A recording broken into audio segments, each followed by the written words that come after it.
বন্ধুরা, আমাদের যখন অটোমেটিক ওটিপি চলে আসে বা অটোমেটিক কোনো মেসেজ চলে আসে, তার মধ্যে যদি কোনো ওটিপি থাকে, অটোমেটিক সেখানে অটোফুল হয়ে যায়। ঠিক আছে, অটোমেটিক বসে যায় যেখানে ওটিপি দেওয়ার দরকার। ঠিক আছে, তো সেটা কীভাবে বন্ধ করবে? অটোমেটিক ওটিপি বন্ধ করার জন্য যদি না তোমরা বন্ধ করো তাহলে অনেক সেটা কীভাবে তোমরা সেটিং করবে বা বন্ধ করবে সেটা আজকে তোমাদেরকে রিভিউ করবো। তো যারা আমার চ্যানেলে নতুন অবশ্যই সাবস্ক্রাইব করে পাশে থাকো। তো চলো বেশি দেরি না করে শুরু করি।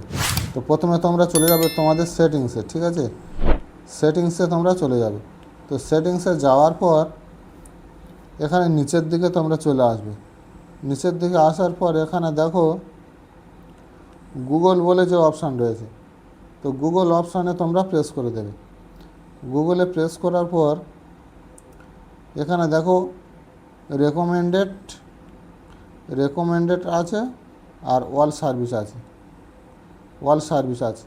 তো তোমরা এখানে অল সার্ভিসে প্রেস করে দেবে। অল সার্ভিসে প্রেস করার পর এরকম নিচের দিকে চলে আসবে। নিচের দিকে আসার পর এখানে দেখো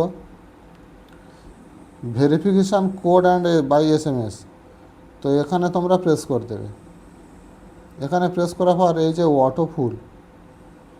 আমার অটোফুল কোড অ্যান্ড ব্রাউজার এটা অফ করা আছে, আর autofill code in apps and site এটা আমার অন করা আছে, এটা আমি এরকম অফ করে দিলাম। ঠিক আছে, তো তোমাদের যদি অফ করা না থাকে তো অবশ্যই তোমরা অফ করে দেবে, তাতে তোমাদের।